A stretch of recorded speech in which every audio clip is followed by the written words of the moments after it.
Hi everyone, so for today's demo, I'm going to go back into those collage textures that I created in the last demo, or the watercolor textures, that experimental sheet. And then I'm going to adhere them to an old piece. And basically what I'm showing you is adhesion techniques in that first section there. Pickles is excited.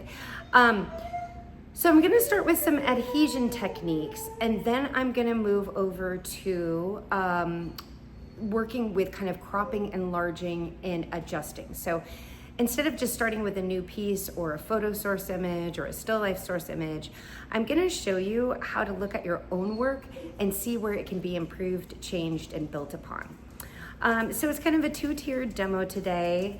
And also still kind of continuing with the idea of extending that paint. So making the watercolor washes or brush strokes all kind of different and textured and layered, rather than just being straightforward with a wash and similar with your brush marks and so on and so forth, right? So it's kind of almost using subject matter, but taking an abstract and experimental approach. Okay, so without further ado, I'm gonna get over to the painting desk and show you what we're working on. Okay, so for the first part of this demo, I'm gonna talk about what happened with the textures, the watercolor textures, the different kinds of resists, and then some adhesion techniques as well. Oh, thank you, Pickles, for chiming in. So you can see, I'm gonna pull this a little bit closer to the camera. This is kind of the range of I just played around a little bit. Tape, salt, saran wrap, which had mixed results. You know, it's different than sponging. It just kind of it's almost like I kind of squished the paint around. It's subtle in a lot of ways. But again, sponging, saran, sand, you could do a lot of different things there. That was just kind of an open-ended, how can we play with this? This is where I did the resist, or the masking fluid, and I had not peeled it off yet. Some of you have already used masking fluid, you're familiar with it. For those who aren't, it dries, it has a bit of a rubbery consistency like that. You can see it really gives a nice clean resist, a nice clean takeaway, much cleaner than the tape actually. But they both this has interesting edges to it, so I mean, you can use these things kind of vary what, it's really kind of what you need it for. The salting technique is really nice because you can use, depending on when you salt the wet paint, you can get a big bleed, a small bleed. If it's a little drier, it's going to seem the little spots more clear. If it's a little wetter, it's going to bleed more. So you get kind of a range there, which is really nice. Okay, so I'm just going to kind of pull that off. So this is my page of textures, or watercolor, various watercolor surfaces. I was just going to actually adhere them to my studies. So again, just kind of maybe adding a little bit of collage to the landscape studies that I had already done. Talking about adhesion, so cutting and adhesion. So first I have an X-Acto knife. That can give you nice clean cuts. You can also, and they can make very small pieces that way. Here, I just have your regular scissors, run of the mill. And also, I can use my hands and tear, which is what I probably will be doing. I use matte medium for adhesion for the most part, and I'm gonna show you why. And it's a really interesting technique. It can actually seal the paper nicely. Another option is, my second is rubber cement. I like this for any collaging. Sometimes I use heavy cardstock. This works really well. You don't get the curling. The last thing that I have here, and I can use this to seal pretty much anything, paintings, fabric, all sorts of stuff. It's Mod Podge matte clear acrylic sealer. And this a lot of times helps too when you're finished with the piece. Make sure that everything is flat, sealed, and protected from the elements, okay? Let me show you. So for the sake of this demo, I'm actually just gonna pull out or just tear. So in my cloud area here, I already have this kind of fun, open, broken space, right? I'm just gonna go ahead and tear an interesting piece. I like the feeling of tearing because there's a bit of a surprise. I'm gonna pull a little bit more, okay. And then sometimes what I do is I just kind of look at the piece and see how it lines up with what I already have. If there's something here, you know, value-wise that's interesting, like how does this piece really fit with my composition? Would it be better here? Something along those lines, right? Maybe over here because this is kind of a nice lighter area and this is much darker and kind of brighter, so maybe this piece will be better in this location, okay? Another thought is kind of might look nice here. Not yet, so let's just go ahead and put that there. Okay, so I'm gonna add some collage to my kind of abstract cloud piece. How do I use matte medium for adhesion? Well, let me show you. So I'm gonna go ahead and open this up. I'm gonna go ahead and pour some matte medium here. So this is kind of my watercolor tray. Let me go put this over here so it doesn't bounce so much.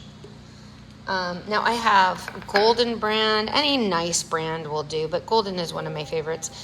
Blick is good. Liquitex, they make a nice matte medium. Really, it's the acrylic manufacturers that make the matte mediums because it is one of the go-to mediums for acrylic paint. Now for this next part, I'm gonna get a brush that I'm not in love with. It's the same for the masking fluid. This is something that it's gonna get gluey, so you don't wanna use something that you actually paint with. I'm gonna grab a bucket of water, so I have my water. And for the matte medium, what you wanna do, the trick to this is to make sure everything is dry. And then, but sometimes I actually do this when I'm bleeding in the paint. So sometimes I do this a wet on wet technique. But what you do is you actually kind of saturate the back and the front of the piece, and that's what seals it in, okay? Now, if you don't want pure seal, then, you wouldn't do it this way. You would maybe use rubber cement, but see how it's kind of curling right now? Well, I can stop that from happening by wetting the paper, okay? So that wetting is kind of creating adhesion. And then also the matte medium, okay? Now you can see I'm getting a little bit of a bleed from the watercolor paint, but that's okay because I'm making a collage here. So we're having fun. I'm having fun with just letting some of the edges get a little pinky. I can kind of paint back into it. So I just let that happen. So I wet the front, okay. In the back, this edge is a little tricky, so I'm gonna put a little bit more here, just kind of really load it up. Okay. And put a little bit more on top, just really load up the brush, okay. So that's the key. That is, if you're really looking for some solid adhesion. Again, the paint kind of moves out again. It becomes workable, but that's part of the abstract collaging, is that you're letting these pieces kind of speak to each other, right? So now you can see I'm gonna put this to the side. See that I've got nice adhesion there. And then since the paper's wet and the paper underneath is wet, they're gonna kind of stick to each other, okay? So then when it's dry, you don't get curling.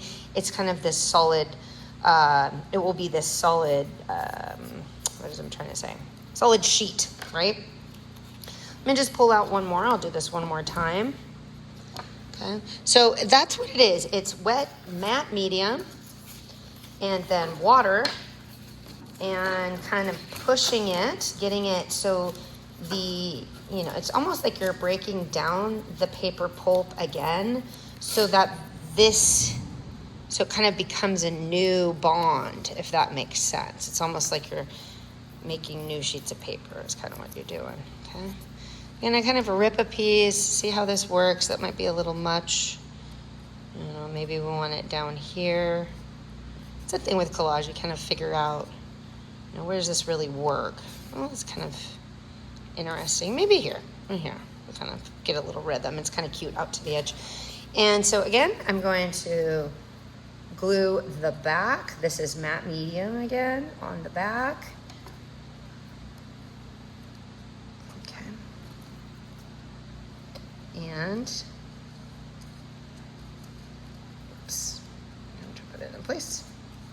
And we're collaging, we're having fun. So you don't have to, at this juncture, you're not worried about that precision that happens when you're actually painting on the piece itself. Okay, so you kind of have to allow yourself to let it blend, you know, the paint bleed again a little bit. And then I incorporate it in. So since these pinks are coming off of this page, I just kind of let it wash back in, dry brush into the piece itself. And that's nice, it adds to it. That's kind of the point of the collage, is that you're giving yourself, and it has textures, so you're giving yourself some surprises here. Okay, so for this part here, I just kind of stepped away for a second and I grabbed some darker paint so I can go over these little pieces. I kind of want to collage into here, and from here is where I'm going to show you the next step, which is zooming in and like kind of reworking. And you know, again, this is kind of abstract because I have the you know, cropping of the horizon, everything like that, but I want to also show you like how to kind of go in, zoom in just even a little bit more and create a new composition from what you have already. I'll have this, and then I'll actually grab some of my older studies as well and just kind of analyze different compositions and how I could blow them up in an interesting way. Okay, so in just a moment, I'll be back for that. Okay, so I've added a few more collage pieces here, added, you know, a darker wash on the lighter pieces, and, you know, started to collage in. So now I want to talk a little bit about compositional strategies. So these are some earlier studies that I had done, you know, thinking about ideas for a larger painting. And you can see this is kind of a zoom in here. This is cropped a bit, but still more zoomed out than, say, this is the edge of the ladder and the leaves. Kind of a corner of a bougainvillea, a little bit of a pot here. These are all pretty zoomed in from the original composition. You know, they're kind of croppings, but you can stretch this kind of dialogue even further, okay? So for the second part of this, and what I've said in this kind of challenge, so to speak, is how do you take a section of this, really, really zoom into it, and then rework it into a new composition, okay? So what I'm gonna do for my subject is I'm either gonna pick, these are kind of sparse to begin with, so there might not be a ton of information there. There might actually be something here that I can turn into a more interesting or zoom in and completely abstract. Like, for example, I'm gonna go lean with this or this, let's say, maybe probably this, where I can really zoom in on this composition, okay? So if I basically kind of make a hole or window around it, kind of move that forward, and really kind of crop out, I've got something entirely new and different here, and I can basically rework and think about all the different textures or recreate textures based on this new composition. Okay, so this is something, again, that I want you to think about in these next stages. It's really distilling your work. It's really pushing the envelope in composition and what is possible as far as like abstraction and texture is concerned. But it's a good pause, and it's also uncomfortable in a way so that you can, you know, sometimes we're not used to using open spaces in our work and not sure what to do with them. And this really gets you more proficient about positive, negative space, and then also truly how paint works. So in this next segment, I'm actually going to take that little bit here that I have here, and I'm going to recompose it into a larger piece, okay? So I'm gonna blow it up so it becomes very abstract, and then try to recreate some of the interesting variation of textures that I have already in the base. Or even, you know, something like, you know, adding more to it or reworking it or kind of exploring that more. So a lot of you have a base that's already a collage. There's a lot of textures going on. So this is a matter of blowing up and even editing, adding to, or even taking away. Okay, just one moment. So for this portion of the exercise, I'm gonna kind of leave it up to you. You can either rework that collage that you had cropping in a space. So if your collage was kind of busy, you could actually look at a section of it and try to blow it up into a different composition. You can also experiment like I am right here with a piece that's more representational or kind of indicative of objects, and then cropping it so that it becomes abstract, okay? And so that's more or less what I've done. And what I'm going to do is emulate some of what I've got going on here, okay? So I've layered color pencil over the watercolor in some places. I've got washes. This actually could use some salt. That might be able to use some salt. So I can basically kind of reinterpret what I have here into this new and interesting composition on this page. Again, I've blown it up. I did give you some recommendations like 8 by 10. You can go bigger than that if you want. This seemed appropriate for from this size to this size, so that is a cropping, and then I'm blowing it up as well. Okay, so let me go get that salt so I can add some textures to my wash, and then I'm gonna kind of show you how I would interpret my new composition here. Okay, so I'm gonna get going. I'm going to grab my nice wash brush, glue's over here, and grab a little bit. So I'm kind of working with, just gonna work with some ivory black to start with. Again, I'm thinking about this. Now, it's not mandatory that I copy everything exactly. What is nice about this is you're kind of, when you do something along these lines, you're learning, instead of always grabbing a source image or drawing from a photo or something like that, you're learning to actually make work from your own concepts. Really, that idea of reworking your own work is quite interesting, and you start to see your aesthetic, your flow, how you put things on the page. I mean, it's really ripe for new discoveries. So definitely not something that you need to shy away from. You know, you don't always just need a new subject.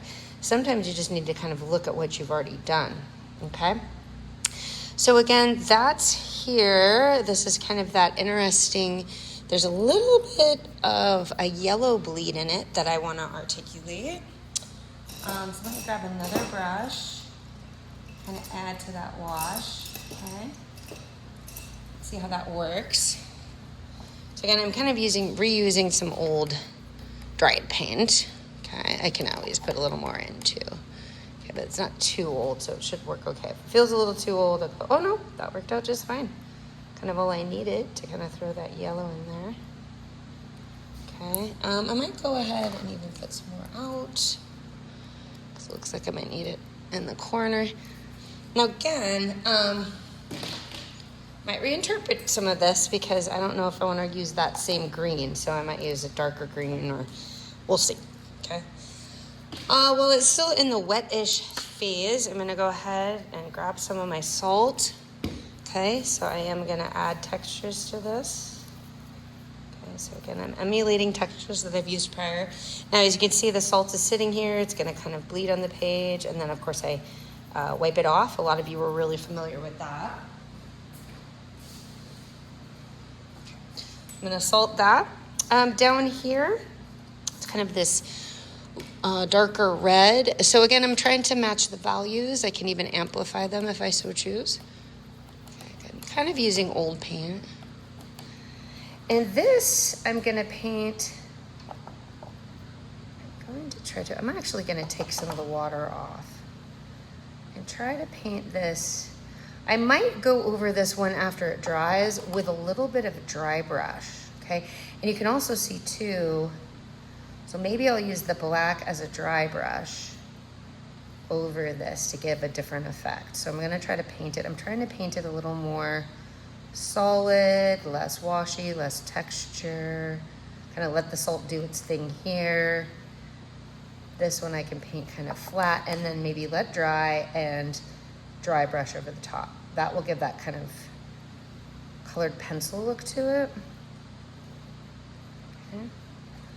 Again, wash out my brush, really kind of make it on the drier side and grab some of that black. Okay, so this, again, I'm thinking abstractly. So this is washy, kind of mutable, and then this I'm gonna treat as kind of a flatter space. Okay. Can't dry brush now because it's not dry, but I'm treating it more like a design element here.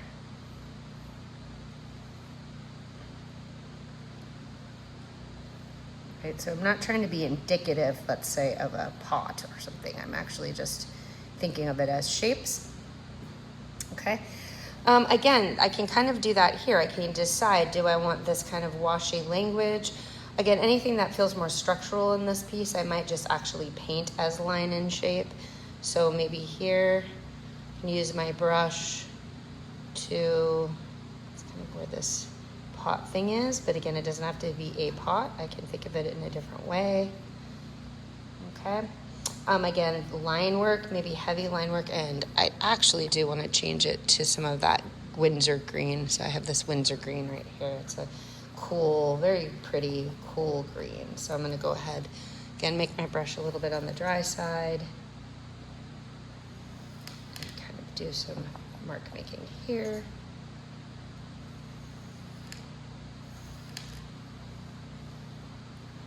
Okay, that's kind of nice. Nice little line to that. And then go up here. So it's kind of a variation between wash. Again, we're thinking abstractly right now. So a kind of wash feeling, light washes, bleeds. Okay, add a little salt to that. See if it bleeds out nicely here. Okay, kind of let that salt bleed. If it gets a little drier, if you let it dry a little bit, it kind of bleeds better, but the salt crystals stick better, but just kind of, for the sake of the demo, just get it on there. Again, bleed here.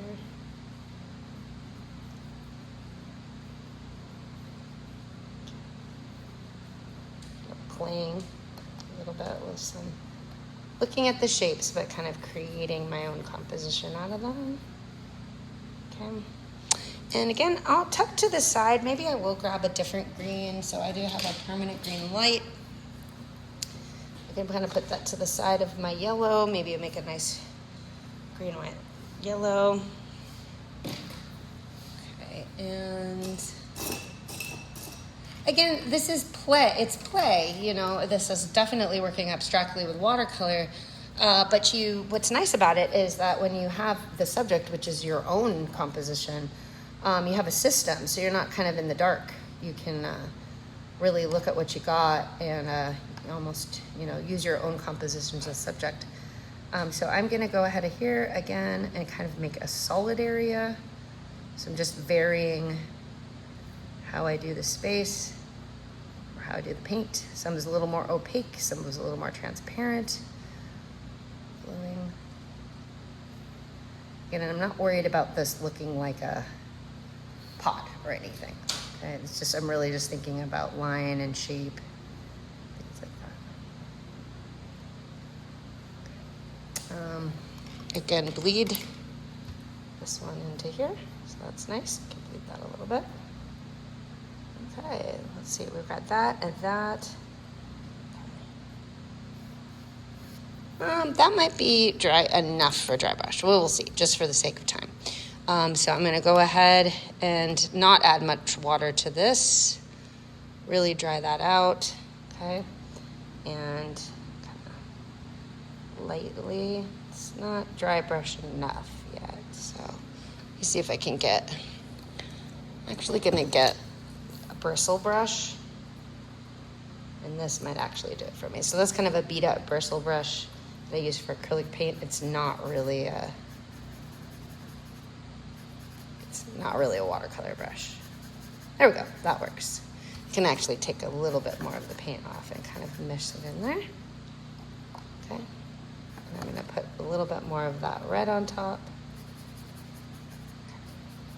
So that's giving that kind of odd, again, I'm just looking really for textures, variety. It doesn't have to look accurate in any way. So just kind of a different, like a sampling of textures is what I'm going for. And again, those old beat up kind of dirty brushes, that kind of helps sometimes. So that's dry brush on top of kind of a flatter mix there. And then here, look, I have these cute little, kind of extra little lines in the composition. So I'm gonna go ahead and Grab another brush, try to keep it as dry as possible. Again, this is something that I can kind of work on, and then I'm using again my Windsor green, a little bit of black, and this is something I can kind of work on and then let dry and come back to and see what else it needs. So this is here, down there, and then I'm gonna kind of enlarge that.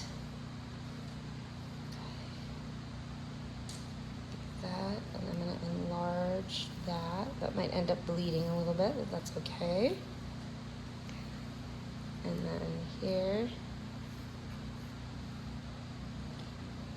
And maybe something here. So on and so forth.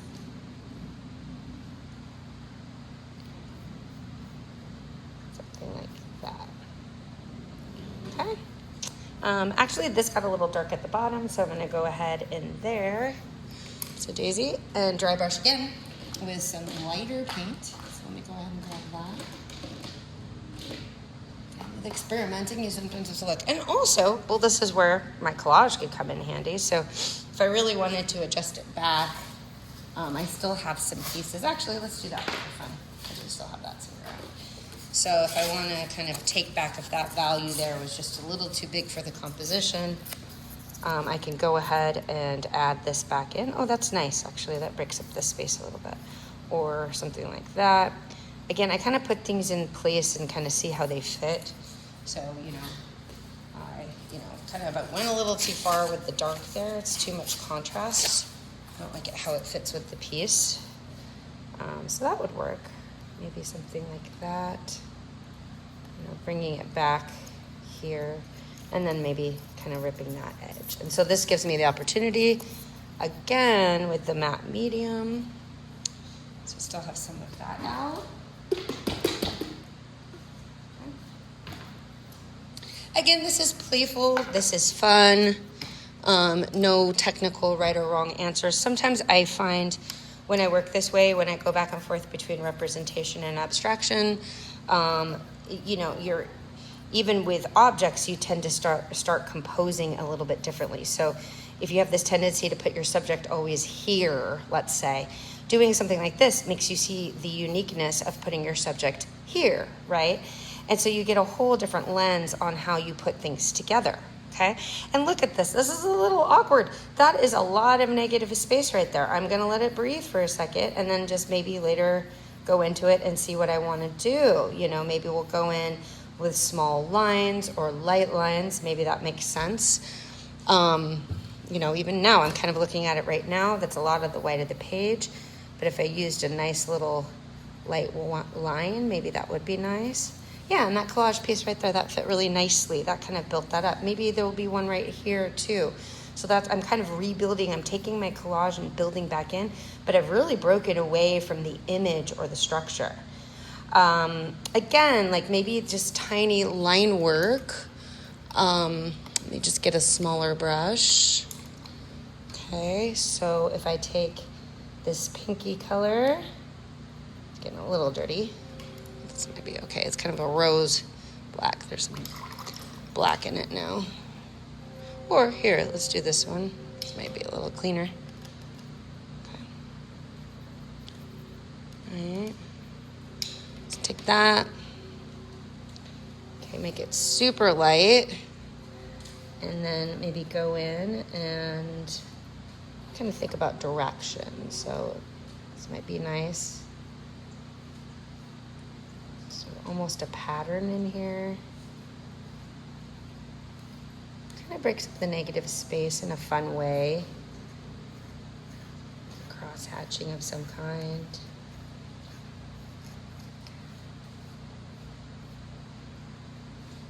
Again, creating kind of an interesting abstract space. So you can see it's just a hush or a whisper of color, but it kind of offsets whatever else is going on here.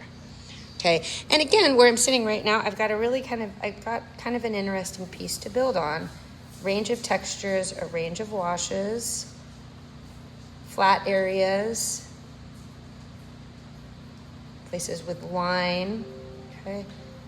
Again, these kinds of languages are really good for when you go back into a representational piece and kind of breaking up how you approach it, because we're going to be doing that. We're going to be going back into more clean and clear subjects. And you can, even with a subject, make the surface or the variation of how you approach each portion a lot more interesting by just playing around, not even worrying about the subject. Okay, so that's the demo for today. Just a little bit kind of veering off into abstract land. Have fun with it. It's kind of open for interpretation. But again, I'm guiding you. This is one way to look at recreating a subject. Zoom into one of your pieces, find something in there that you find interesting, and then rework it into something new. And that is all for today. I'll be signing off. Thank you, as always, for joining me in my studio. I hope this demo was helpful. And feel free to ask me any questions as you work through your assignments for the week.